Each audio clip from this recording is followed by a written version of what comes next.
welcome everyone. So I would like to just hear a little bit of who you are. If you could introduce yourself, a couple of you, it'd be very nice. While we wait. Well, my name my name is Ronit. I was born in Mexico City and I am currently living in Toronto. I am a mindfulness-based psychotherapist, but have been interested in midwifery for a very long time, and reading about it and attending courses as an aside, and accompanying some of my friends during their labor. And so this is what brought me here. I'm very good friends with Andrea de Kaiser, who Naoli knows. She's also a Montreal-based doula. Oh, so probably Mika, you know her. And it's always lovely to be around women and always lovely to share each other's wisdom. And so this is partly the reason why I decided to take this course, and the fact that it's online and, suddenly Brazil becomes the world, when it's possible to do it. Very welcome, Ronit. Since Ronit is from Mexico, we also had a little interaction yesterday on the Spanish-speaking Zoom session. So I would like to start by welcoming you all and apologizing for the last session that we never actually got to do because of technical difficulties, and then I had a birth, and then when we tried again there were other technical difficulties, but now the internet is stable and here we are. And I would like to also say that we are of course doing the 5th workshop, the 5th video that is going to be launched in the next couple of days. But if you have any questions or any comments from the previous videos or any other topics that you want to bring to discussion, this is a really wonderful opportunity for us to converse and to share. So I would like to open up the microphone to whoever would like to bring up any topic. Feel free to take it on.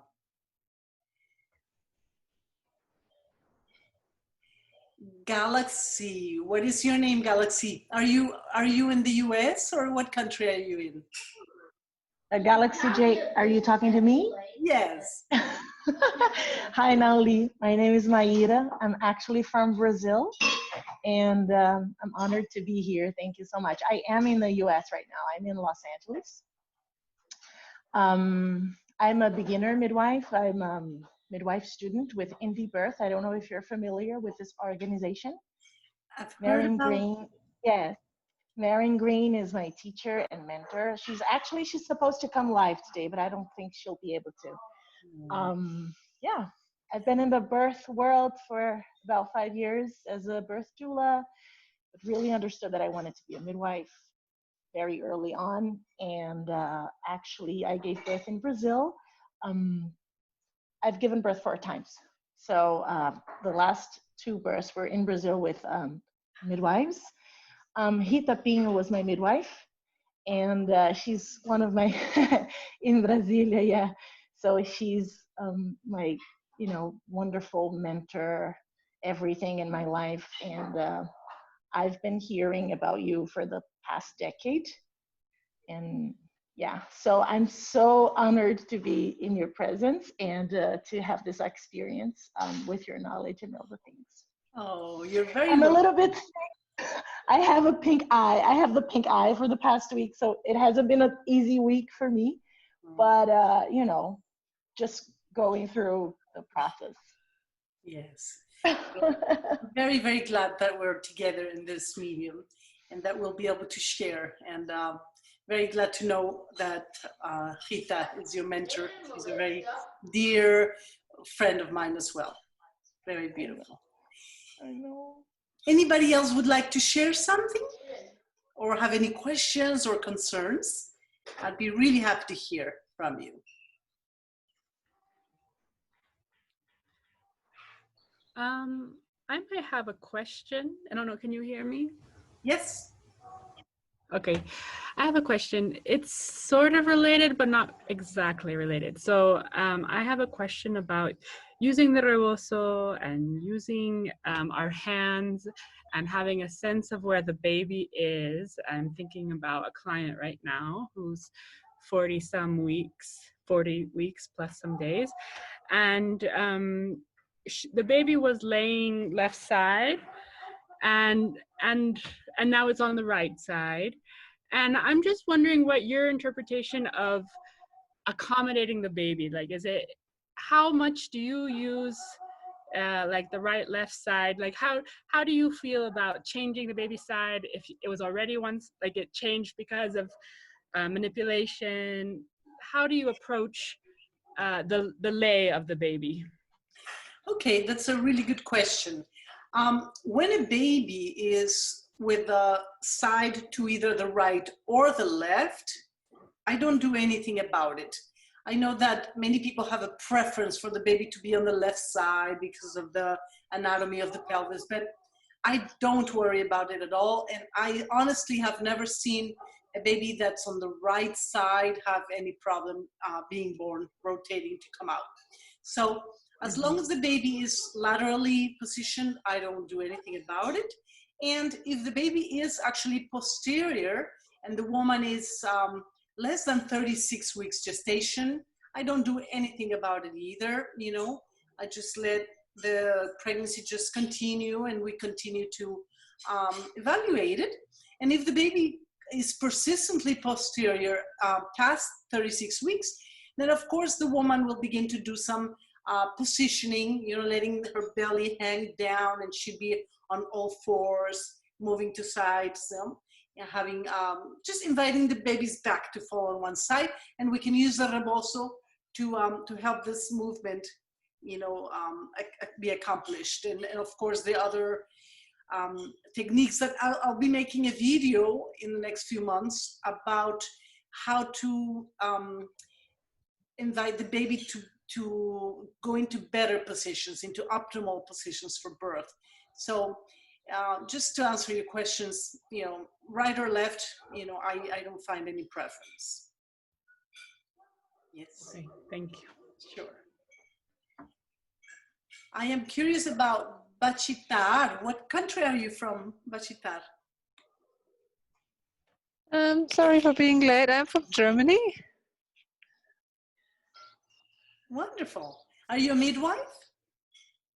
No, I'm not. I'm a yoga teacher, and I have developed pregnancy training for yoga teachers for women who are pregnant, and have been working a lot with pregnant women around that.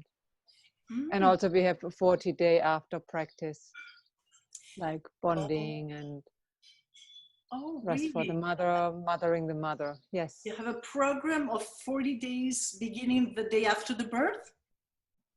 No. It's not a program, but we are educating people who are pregnant that it's good to have a rest of 40 days if they can, and have helpers to take over whatever needs to be doing so that the mother can only rest and be with the baby. Mm-hmm. Yes, so you no program for mothers. Yes, that's good. That's very good. Well, nice to meet you, Bachitar. Thank you. And Jenny, where are you from with this beautiful hair? Boa tarde. I live in New York. I am in Brooklyn, and I am a doula right now. I am also a student making my way to become a midwife. I am in nursing school right now, which is really tough. I thought that I wanted to have a degree in nursing to be a certified nurse midwife, and I think that maybe it's not where my heart lies, but I am going to finish the program, and I will start midwifery school in a year from now. I think that maybe 4 years ago is when I attended my first birth, and I haven't looked back since. And I think just women are amazing, and to see and be a part of this world is truly remarkable. It's really an honor to meet midwives like yourself.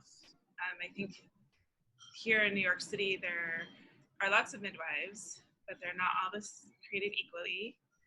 And it's challenging to find, to be in the presence of people that are connected to the source of why we do this work.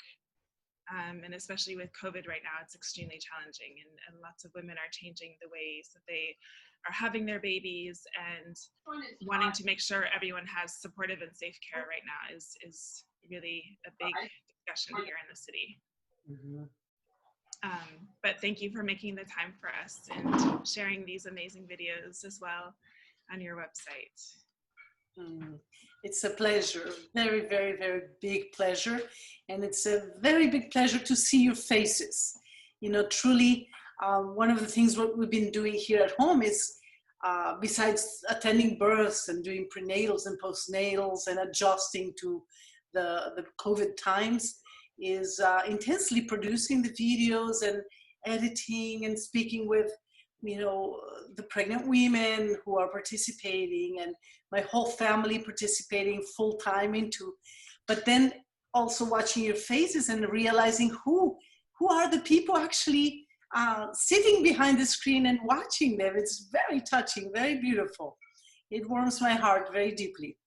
And I want to welcome Victoria, who has been very persistent, hello, to be able to finally get to the Zoom session in English.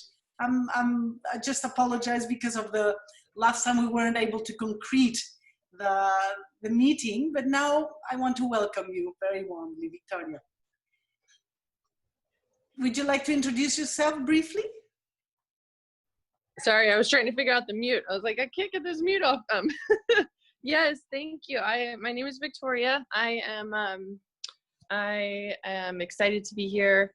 I woke up and got my daughter set up for Zoom and, and rushed over. I teach childbirth classes. I'm a birth doula working towards my postpartum doula certification, and I got to take your course here when you came to Beanie Birth for the Rebozo, and I loved it. And my clients are really appreciating it, so thank you. I'm excited to be here. Wow. And hello to everyone. Wonderful.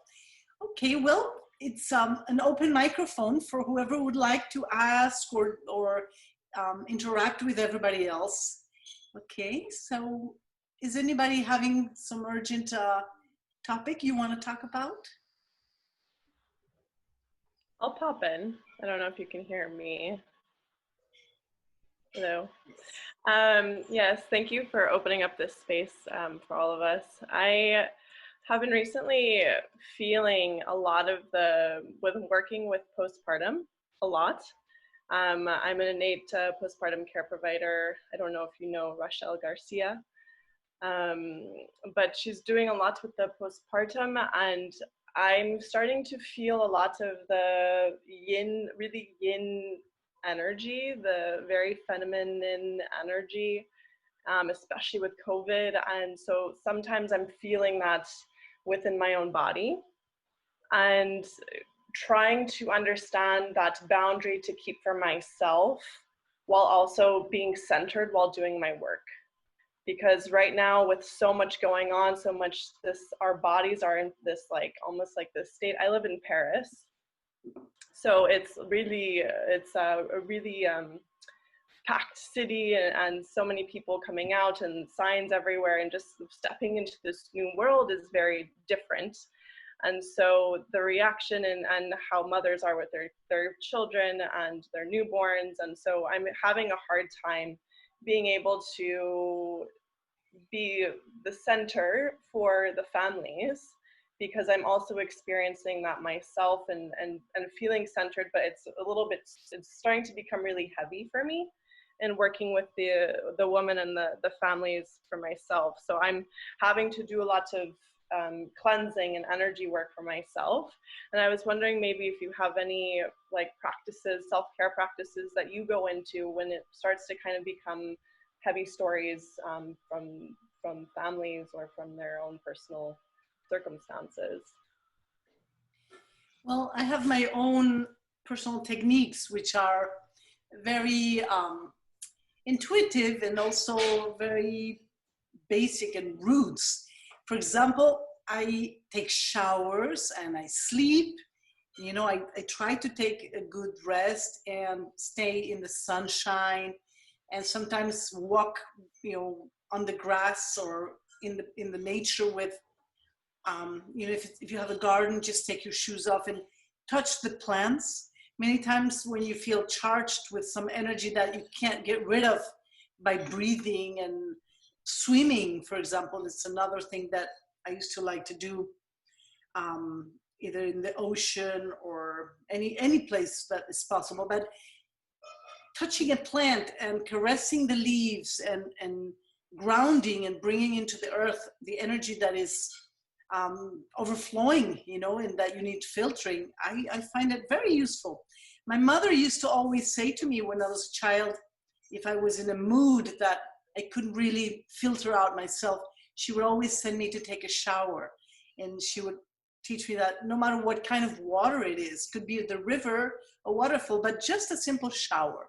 So I find it very, very useful to sleep and eat and take a shower and take sunshine, nature. It seems to be enough for me, actually. And if you have to cry, it's also very good to cry. I feel that crying is it's a very natural way of melting away any stones, you know, any encapsulated emotions. So when you can actually cry them out, it's like having a shower of cleanliness, you know, of your own waters flowing. That's what I do. I wonder if anybody else has other techniques. To me, it's meditation.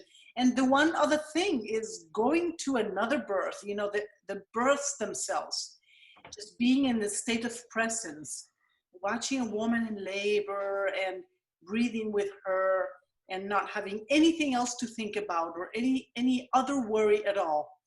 Because when you're at a birth, you're not supposed to be thinking about what you're going to cook or who's going to, you know, what will happen next day. You're in the state of presence, and it is a state of grace that I feel that is my meditation. But I know other people have meditations. My only problem with meditation is I tend to fall asleep. So I think sleeping is a good place for me. You know, I feel like I work out a lot of things there. Yeah. What do you all think? Do you have other techniques that are good? Well, from the practices I engage with, there's this idea of nourishing seeds of joy that comes from Thich Nhat Hanh. I don't know if you're aware of him and his work, but nourishing seeds of joy is about locating those things that nourish your soul. Usually it has to do with creative endeavors. When you find yourself in a time where you can actually have a lot of joy or can delight in simple things, you know, he explains that it means that probably your batteries are very low. And so he suggests locating a number of activities, perhaps activities that you used to enjoy when you were very young or at a certain time in your life and you stopped doing things like dancing, drawing, listening to particular kinds of music. And, you know, if you cannot remember those, then it's a good time to begin asking those questions, he suggests. And then once you locate that, to actually carve time day to day to engage and see how you feel. And as you nourish those seeds of joy, when you re-encounter your work or the people that you're going to be surrounded with, your battery is recharged and you have space because you have nourished yourself. So for everybody it's different. I tend to love climbing trees, which is what I used to love when I was little. So I've located a couple of trees around my neighborhood that I can climb, and it really is nourishing for me. At the beginning, I thought I'm crazy. What, you know, everybody's going to think what am I doing? But it works. So that's something that I share. It's beautiful. Yeah, and I think that too for me as well, the nature is my cleansing way to just sit on the ground and be completely barefoot. but all the parks here are closed. And so really it's like concrete on concrete. And so it's really difficult.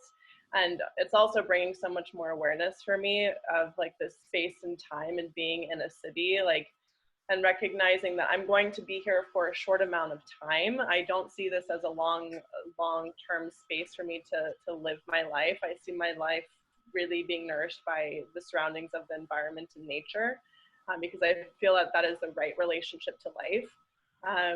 But I feel like, yeah, now it's like I'm doing meditation.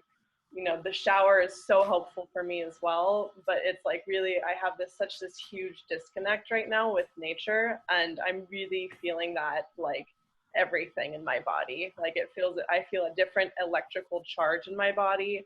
And so it's, yeah, like you said, you know, it's much harder for me I can do the practices, but I almost feel like I need to like completely give the earth a big hug, because yeah, it needs to come out. Yeah, thank you guys so much. May I say something? Oh. Just to Zoe, because you live in a big city and I live in a big city. And I think that I hear you, and I totally resonate with what you're saying. But of course, here in LA, I can go to the beach and we can walk in the mountains, right? Because things are opening up. But nevertheless, we live in an apartment. It's 4 kids in an apartment, and we get to see the sunset and the sky. So I tend to go a lot to the little porch that we have, just to soak in the sun, and just to bring this, and just to be there and just watch the sunset and just watch the sky. And every little thing, for example, even if I'm just, you know, drinking some herbal tea, or now I'm steaming my eye because I have this thing. So, you know, the other day I had this amazing, interesting experience. I was steaming my eye and I felt so supported by Mother Earth, because she's the one providing me with these herbs and the salt and these things that are coming to me and nourishing my body. So, you know, even something simple as salt while you take a shower, you can bathe yourself in salt, and then help, you know, this can help you cleanse and reset. If you have a bathtub, you can soak in, you know, salt water, you know, a couple of drops with essential oil if you have some, whatever, you know, just herbal tea, whatever you have actually comes from nature. If you have any medicine, any smoke medicine, any herbs, anything actually is nature. So whatever you have, a little bit of sunshine, the sky, everything, take the opportunity. That's, you know, the flower that you encounter while you're walking by, or just maybe buy some flowers for yourself. You know, things like that. I think that helps me a lot. So thank you. Hope it's helpful. And probably being around the energy of children, you know, small children. And if you don't have children in your apartment, sometimes you can have access to videos of people laughing, and some good comedians, people who are finding like the joy and the humor within the everyday, you know. I think that's always very useful, to find the funniness, the absurdity, and the other side of reality. And children, as Ronit was saying, when we are children, we don't see things as dramatic as adults do, you know. And people who are comedians will always find that other side of reality that is also maybe childlike. It's like looking at it in a different way. So I think that also is cleansing. Yes. So for the people who have just joined us, we are having an open mic to share whatever you feel like asking or commenting, or having, you know, just a little bit of interaction, so we can nourish ourselves. And of course, I'm here to answer any questions you may have. Okay. Who has not introduced themselves? I'm a little curious about Karina. Where are you from, Karina?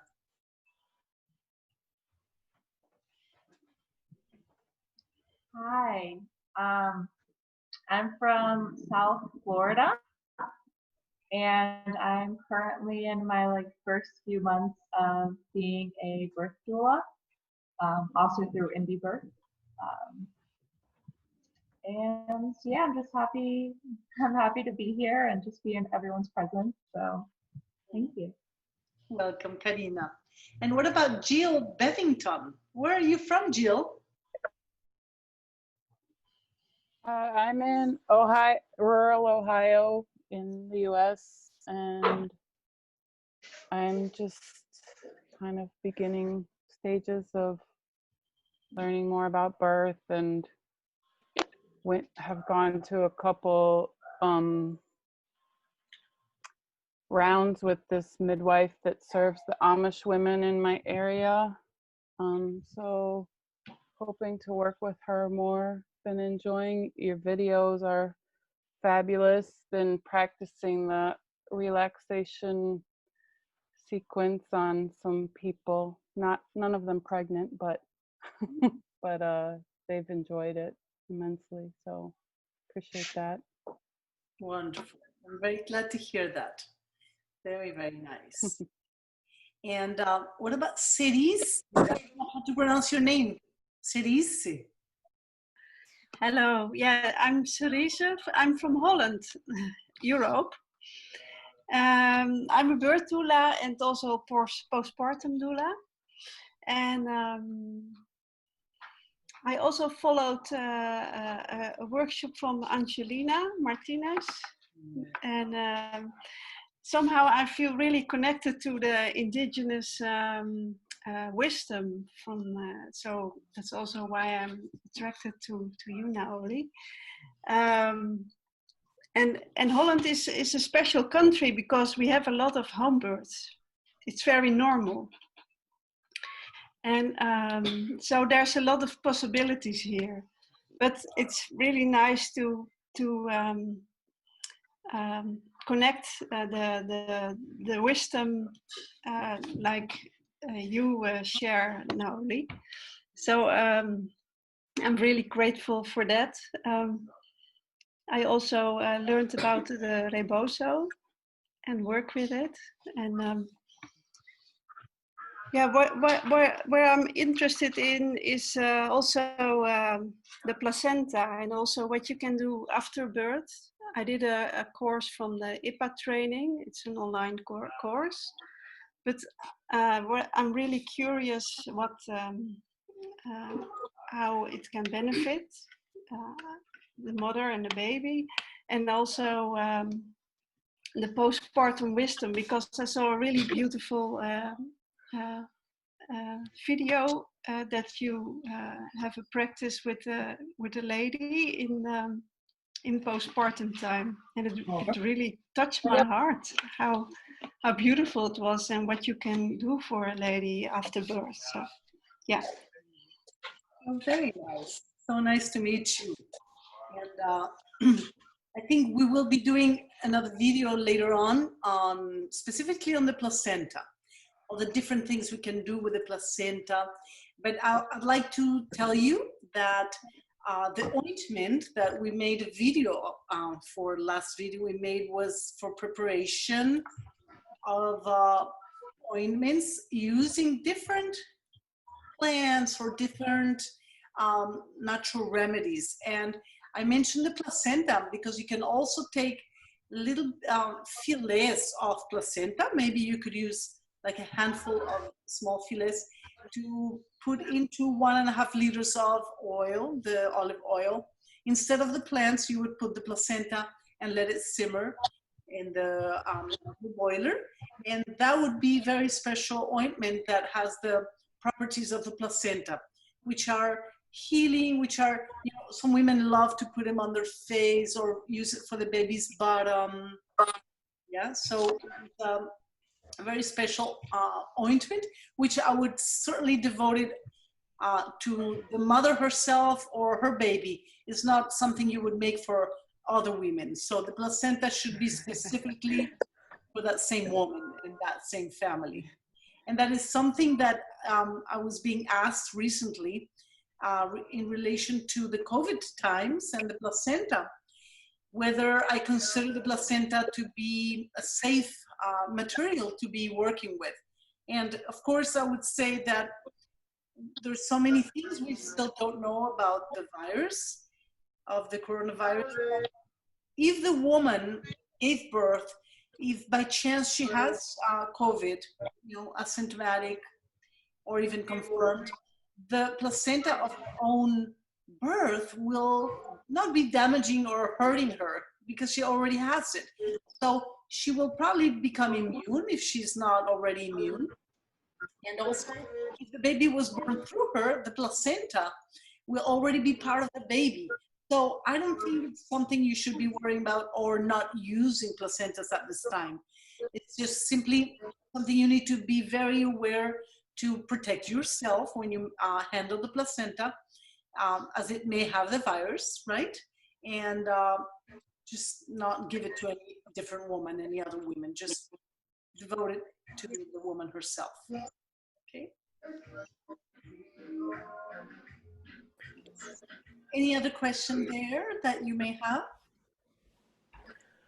Naoli, I had a question about the consistency of the ointment, because in the video you show it against your skin and you check for absorption.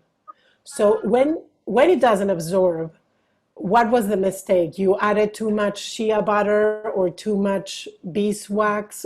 How do we know when we have? Is the beeswax that would be too much of. You can put as much shea and cacao that won't prevent it from absorbing, that the beeswax would. So it's very interesting to, at the time of putting the wax, you go from a little bit and a little bit. If you have any questions on quantity, less is better, and then you test it. You add a little bit more, you test it again. Because once you have done too much wax, you just have to put more of everything again. So yeah, too much wax will make it feel like it's not really penetrating the skin. And the consistency will be like in the video, it's like a butter, like a ghee, very soft. I actually already made it, the salve, or how you call it, and it's so amazing. It's so nice on your skin, and my daughter has a little bit of eczema, so I put it on her skin, and her skin heals so really beautiful. And yeah, it was really nice to make it as well. Yeah. It's a beautiful medicine, but I use it for my face every day. I put it on my body to keep it nice. Sorry, someone's music is interfering. I don't know if for everybody, but we can hear the reggaeton or something. And I wonder if perhaps, either we dance or we mute it. Yes. Okay, it's gone. There we go. Okay, estoy escuchando la reunión. No, it's back. Back. I think somebody left and we'll come back and turn it off when she comes back. Maybe it's Maria. Awesome. Anyway, I wanted to say about the ointment. If you can make enough, when you're making it and it's already halfway made, you could divide it into 2 or 3 and then put a different plant or a different medicine for each one. So you don't have to make it 3 times from scratch. You can just divide it at the end and specialize the pot for each different kind of medicine and different kind of purpose. So I also have eczema in my hands and I use it, and it really is beautiful. It's very, very helpful. And I have some women who prefer to use it over the ointments made specially for preventing the diaper rash. It seems to not dry the skin so much. It gives a very nice layer that is protective. So for those of you who haven't tried it, go ahead and make it. It's really amazing. I think you'll stop buying facial cream. you know, from the creams I've bought in my life, this is what I prefer to use. It makes the skin feel so good. Okay. Any other comments about the other? Oh, okay, Galaxy. Maíra. I don't, yes. I listened, gente, por favor. I listened to your class in Portuguese, you know, because I was looking for the recording. I couldn't find it in English, so I listened to the one in Portuguese. And a discussion that showed up in our group in Indie Birth. We have like our own network, and it was a beautiful question. And it was about, you know, listening with a Doppler in labor. And so I'd like you to speak a little bit more to us about this quality of presence when we are present with a woman in labor, and then the time and place where we are like, when, you know, having these protocols, oh, I have to listen every 15 minutes, or I have to listen every, you know, when she's pushing, I have to go and listen after each contraction. So all these protocols that are very medicalized, they have been brought from, you know, obstetrical point of view into the home birthing community and the home birthing midwifery. And what we see nowadays, mostly in midwifery practice in the States, is very, very medicalized. So we see these practices being used, like, you know, routinely, where when I stop and think of it, and the way, you know, Indie Birth teaches us as well, is really like, sit with it.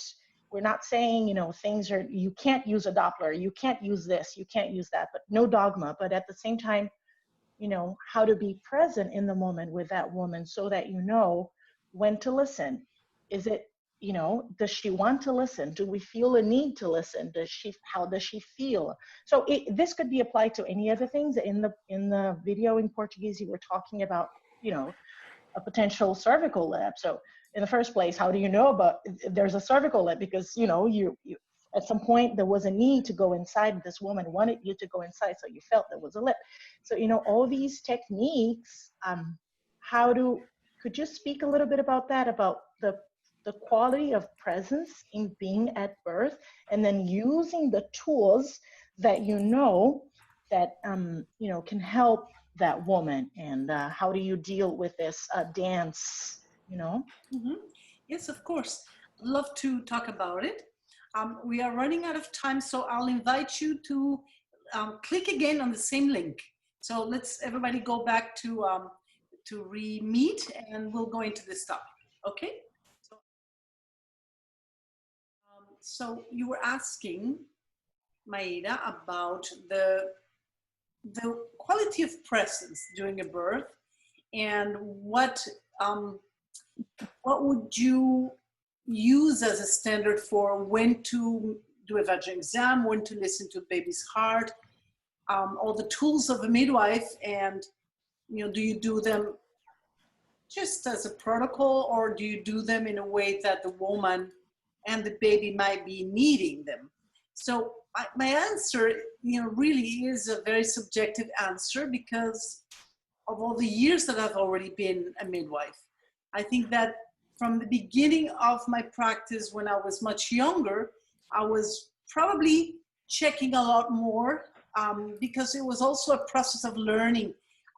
Instead of saying, oops, the baby died, I should have listened, you know, I was listening more. And as I became more and more acquainted with perceiving the quality of the vital energy, perceiving when the woman and the baby are actually vibrant energetically without having to check it with a Doppler, that takes time, and it takes experience, and it takes a certain trust, and also a relationship with life that you will develop with time. So I would never be a midwife to say to a very young midwife, oh, you don't have to listen. I would say, you know, be aware and be attentive, and always look at the woman and observe the belly and observe the situation, so you don't apply your idea or your protocol over a situation that is very gentle, very subtle, very delicate moment. So you would be doing it in a moment in which the woman, of course, the contraction has passed and she's breathing, she's more relaxed, and you're not disturbing her. But also I would say that certainly as we become more and more experienced as midwives, we will listen more, how would you say, more seldom or more distance. For example, in a birth, I will be observing if the woman's skin is a good color, if she's been drinking water, if she's been eating, if she's moving around, if her belly is moving. All of those are signals of health and vital energy. If I see a woman who has stayed in a static position and she's feeling sorry for herself and she's denying to drink water or just sort of in a low energy, I would be more concerned. I would be probably not only concerned about the baby, but wanting to get her into good space. So there's a lot of different factors that will be directing the midwife to sense the well-being of the mother and the baby. Not only the Doppler, the fetal heartbeat or the dilation. There's so many more things. And even a woman who has a dilation who has not advanced in a few hours, if she's in good spirits, if she's feeling just fine, even though she may be in strong labor, but if she's dealing well with it, I would probably prefer not to be planting any doubts in her mind or making her feel like, oh, she didn't advance at all, she didn't dilate anymore in the last 2 hours. So I may be curious, but I may just leave her alone for a while. So it's subjective, as I said.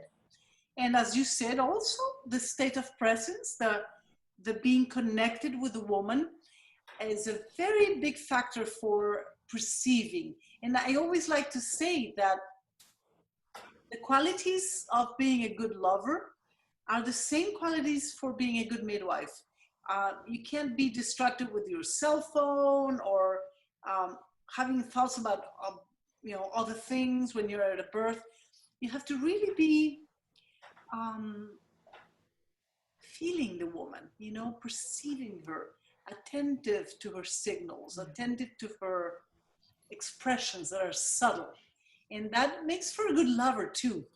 Can you imagine being in a love session with your lover and the lover is on the cell phone or thinking about politics? That will be cutting off the sexual energy of the moment.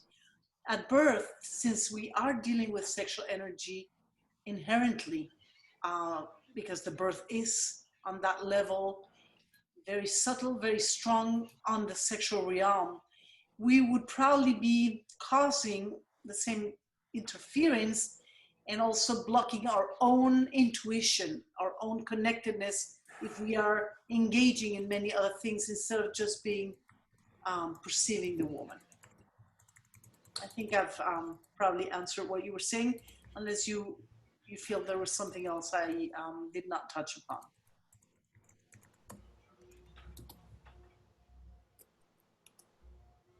No, it makes perfect sense. Thank you so much. Yes, I know this is a quality that comes with time and practice, and I believe this is such a spiritual practice. It comes in developing our own intuition, and as you're saying, like being a good lover, all these qualities, like being present, like in the moment, and observing, having all these qualities, also feeling in the body what's happening, and then being able, as you say, the skin, her skin, how is she coping, whether, if she's not coping so well and getting, not drinking water, and then this would be a sign of concern, right? So other than that, but I appreciate it. Thank you so much. Sure. Makes total sense. Good. Anybody else has a question? Jenny? I do have a question talking about energy and birth. And if you can maybe talk about if you've had this experience, or if anyone else has had this experience where they see, so yes, the laboring parent is in the room and her partner is in the room, and maybe the mother-in-law or mother or sister or someone comes into the room, and then labor starts to slow and stop. Or the partner goes to sleep, and then labor becomes really vibrant and it moves. And then when the partner wakes up a couple hours later, you start to see this challenging space again. And I've had one birth that I've been to, two births that I've actually asked mom to leave, or took mom for a walk to have her leave the room, because one birth was 4 days and labor kept stopping every single time mom came into the room. And another birth was the energy of the mom was just really closed. She had a scowl on her face, like she didn't believe her daughter could do it. And it was really challenging because the energy was so thick and heavy, and mom was doing an amazing job. It was just her mother. But I wanted, and it's hard to make that call because I don't want it to offend anyone, but I wonder if anyone has that experience, or Naoli, you could speak a little bit of if you've had that experience, or what do you do? Yeah, I definitely have many experiences that have to do with that, for sure. And you know, I am a person who I personally loved having my full family at my births. To me, it was really truly a celebration, but my family was very special. They all were very absolute believers of birth and life and nature. So there was no one who had a doubting energy or interfering energy with me. But as a midwife, I did notice at a certain point as a midwife that there were a few births that didn't go so well. And I went analyzing step by step the exact moment when it started not going so well. And it had to do with the energy of people around. Family getting nervous and family starting to ask what guarantee I had given them. And I have learned certainly to send people for a walk, or just simply, many times I advise the couples to really think a lot about who they might want at their birth, or if they want to just be on their own. And I do see most couples choosing to be just themselves. And it's not that I ask them to do so, but once I tell them how important it is that the people's energy is in symphony, you know, it's harmonious, and it's an energy that will collaborate with the energy of birth. Most of them decide not to invite other people. It's, you know, most parents and in-laws are nervous. So just to bring that to the attention of the couples makes a big difference. And if a couple tells me, oh, my mother's arriving, she's going to live with me, but she's really nervous about the birth, I'm very clear to tell them that it's not a good idea, that they should find another place for that person to stay. And I'm very stern about it, but that is a way of protecting the birth, for sure. Another thing is to tell the people who have been invited that they can be uninvited at any time, and they should not take it personally. And that's a chore I leave to the woman or her partner, because it's quite tough for the midwife to be the one pushing out a relative. So they should already be prepared for the birth, you know, during pregnancy, so that we don't become the evil witch of the story, if possible. Anybody else? I think it's also challenging trying to empower families to be able to make that choice, or to tell grandparents that they can't come even to the birth or right away after the birth, or sometimes even in the immediate postpartum, you know, because here in New York, a lot of people live in small apartments and families want to come and stay. And I find like my biggest challenge is being the mediator or trying to appease everyone, but I find families making choices a lot to make other people happy as opposed to themselves and what their needs are. Yeah. The social aspect of birth is probably the most complex aspect of birth. Not the physical, not the hemorrhages, none of that. It's the social aspect. The way that culturally speaking, birth has been contaminated by fear and by misconceptions and myths and a lot of taboos. And that is the social aspect, which is the most challenging, for sure, with no doubt. So we need to be therapists, we need to be mediators, we need to be very diplomatic, but also very clear and very loving, but not leaving it up for, you know, for when the woman is feeling so vulnerable and she can't really defend her space. I think it's really important to prepare them for it. Speaking about the social aspect of birth, I'm wondering how you go about relating yourself with the obstetricians and the hospitals and the medical community. I live in Argentina where there's not a good community for that right now.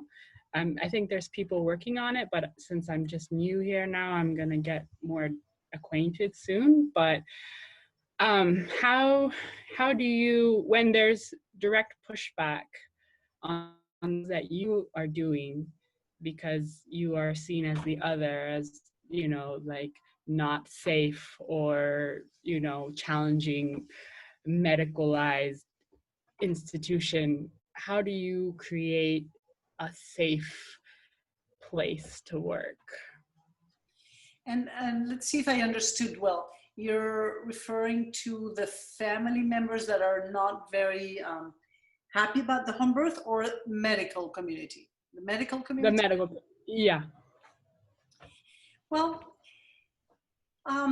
in Mexico, which is where I spent most of my time before being in Brazil, I had a TV program. I was invited to host a TV program that was weekly. And the TV station that invited me did not really know, they didn't really know who they were inviting. They thought I was going to, just imagine, they wanted to fit me in between cellulite massages that somebody was going to be showing and somebody making very quick recipes out of junk food. And they thought, okay, now you're going to do something very entertaining about pregnancy. And I accepted the challenge. And so I had 15 minutes once a week. And I started bombarding my program with very beautiful videos of birth. And at first they were freaked out because I didn't arrive before in order for them to censor the nipples and the vagina. I would just arrive, give them a video, and I said, put it on. But after a month, they all got used to it. All the technicians were used to it by then. And there was never any complaint. And what I did during 6 years, I had that program, was that I always spoke about birth with a lot of love, with a lot of admiration. And I always planted a seed by saying, and here in the city, in the state, we're so lucky that doctors are humanized and they're already thinking that episiotomies are not good, that the woman has the capacity to give birth. I always invented that the doctors were on board with it. So actually what I got to see was that the doctors stopped doing so many interventions. I think they were watching the program and they were like, oh my God, I should be one of those. If they're so cool, I should be one of the cool ones. So instead of attacking them, I invited them. I invented that there were some really cool doctors out there. And so I started seeing some really good changes. And I didn't ever get any antagonism, no direct antagonism. I had I had a few different backup doctors, but one specific one that was really fantastic. And he was very conventional, but oftentimes he would tell the couples that, you know, they didn't need him, that if everything was good, you know, they'd be in very, very good hands with me. So I think I did a good job at being diplomatic. And I think it's important to learn the language, the medical language, and to use it appropriately so people know that you're not ignorant, in their eyes ignorant. So you speak the same language, but you also make it accessible and simplify it so that everybody can understand it. And I think it's a process that takes time, Tanya. I don't think it's very quick. And I do believe that being an activist isn't about attacking anybody and about antagonizing and polarizing. I think we should always come from a point of view of inclusion. Like we're all working for the same purpose. We all love babies. We all love women. And assume we do. And then if anybody doesn't feel that way, they'll stand out and they move away. But I think it's worked pretty well in my life. It has. So do you think that your CPM certification gave you like that platform, or like kind of, I mean, I know beyond that it's good, but like, do you feel that having some sort of title is helpful, or has it been helpful for you? No, I don't think it has. I really don't think anybody has really even wondered much about it. I think that I come much more forward as enthusiast, admirer, and follower of traditional midwifery. I consider much more myself as a colleague of the traditional midwifery, but also of professional midwives. But I don't use the title of CPM as a presentation card, as a entry card. I don't, and I don't see anybody really looking for it. I think people really want to look into your eyes and hear the warmth of your soul and your heart and your love about the work you do. I don't really see many women concerned about, what I studied or not, truly. Yeah.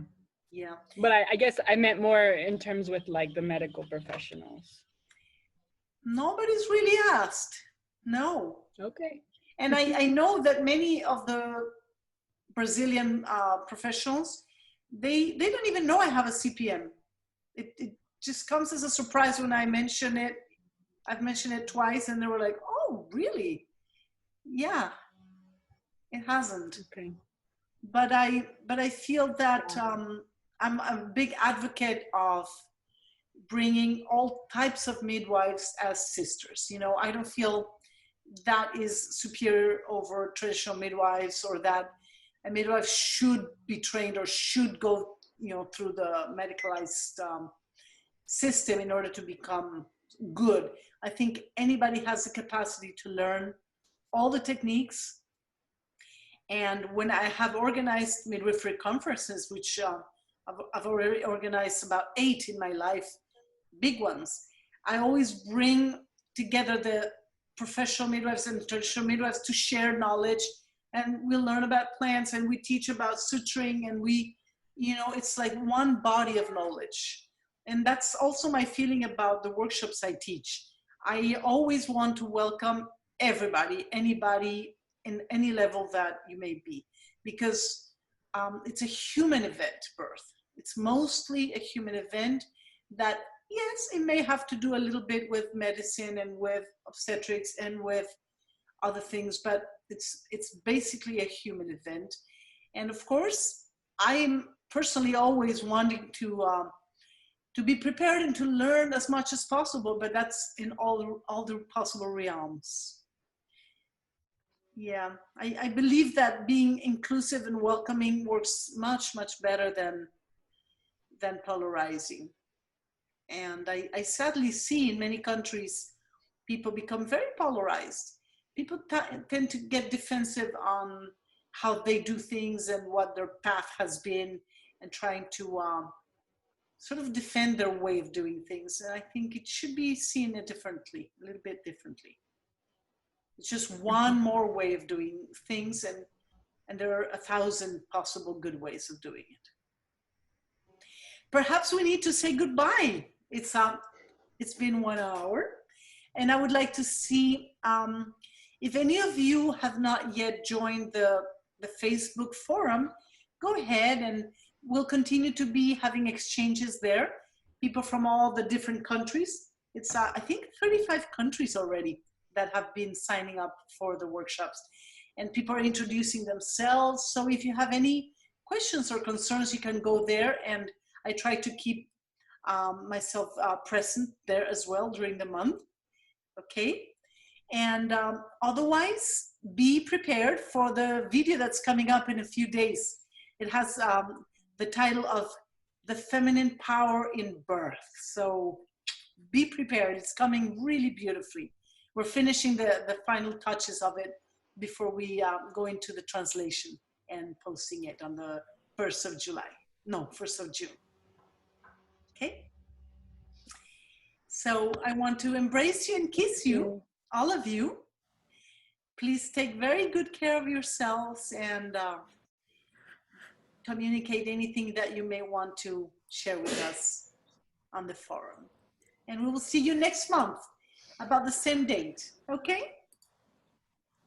Obrigada, Good luck to Naoli. everyone. Beijos. Thank Obrigada. you. Bye. Thank you so much. Bye. Muito grata. Thank you. Thank you. Thank you. Bye. Bye bye.